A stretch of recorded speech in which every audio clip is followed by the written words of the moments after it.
Hi, I'm Sarah and I'm going to show you a super simple loaf of bread called soda bread that can be made within an hour of needing to have a loaf of bread. That is the beauty of this. I actually got the inspiration from this from Paul Hollywood, although I've seen the recipe in a few different places. In a bowl you will need 500 grams of plain flour, 1 teaspoon of salt, 1 teaspoon of baking soda.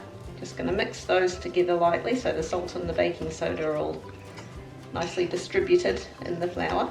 Now I'm going to get a little bit fancy. What Paul Hollywood actually suggested in one of his recipes for this is that I'm just going to call him Paul because I feel that we're on a first name basis now. I feel that Paul and I have connected through this recipe, whether or not he knows it, which I guarantee you he does not. One of the things he recommended doing was flavouring this up by adding some other things to it. Of course, you can just leave this as a basic loaf of bread, in which case just carry on to the liquid aspect of it.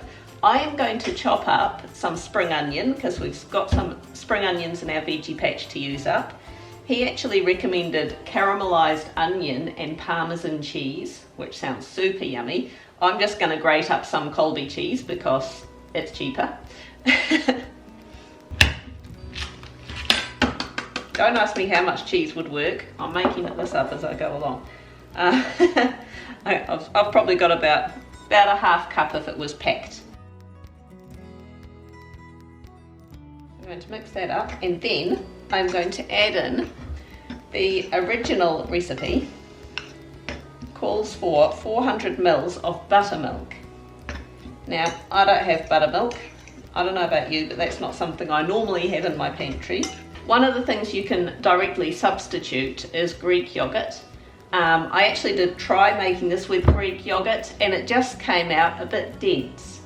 So it could be that you need to add a little bit of normal milk in with your Greek yogurt to make it the right consistency.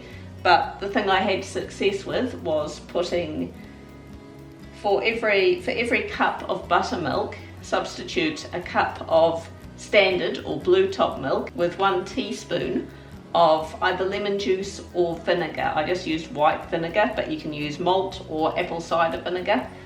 With the 400 ml, I'm just going to put 400 ml of standard milk in there, and I'm going to put 2 teaspoons of white vinegar. I actually always use powdered milk, but some people just don't like the taste of powdered milk. It does have a slightly different taste about it. If you can't adjust to the taste of powdered milk because it is so much cheaper, I highly recommend just getting it and using it maybe for baking because it is a real cost saver.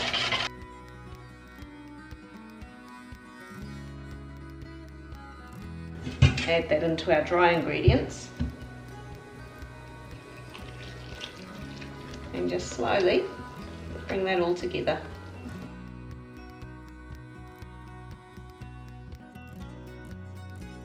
So that's starting to form a bit of a ball now. Just slowly start bringing all the rest of the flour in. What I really should have done is made a well. That's what professional people do. They make a well in the centre and slowly mix it. There we go, it gets to about that point. I'm going to roll up the sleeves, assure everyone that I've washed my hands, and get in there. And you just want to, you don't need to like knead this as you do with your traditional bread that's got yeast, but you do need to make sure it's all mixed in, all the ingredients are mixed in properly, otherwise you're going to have little sloppy bits and little dry floury bits. So a nice ball shape, and just pat it down a little bit. I found that if you leave it as like a big ball, then it won't quite cook properly right through the middle. So you want to pat it down a little bit.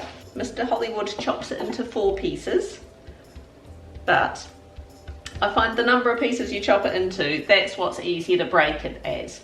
This is not a loaf that you can easily slice into sandwich type pieces.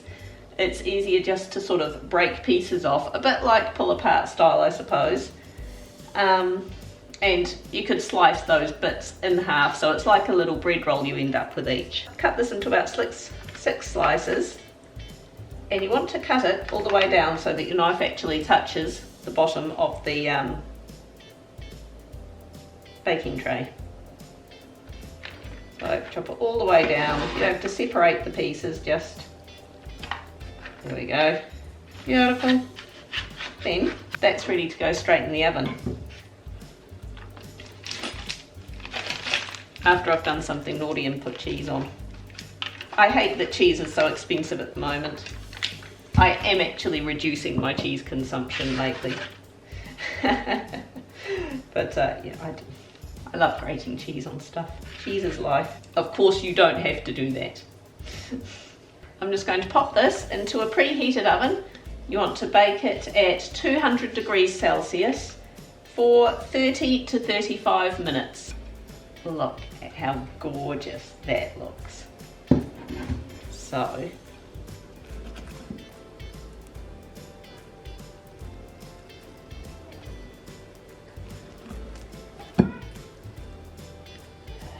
did you do a video on it?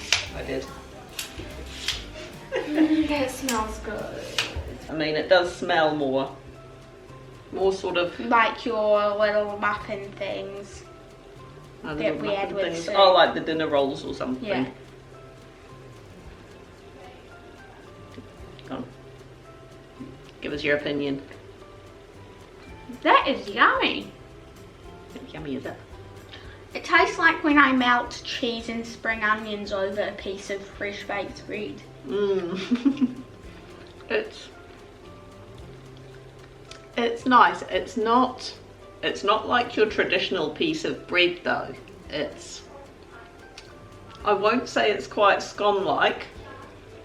It's more bready than a scone. It's a little bit more scone-y than a slice of bread.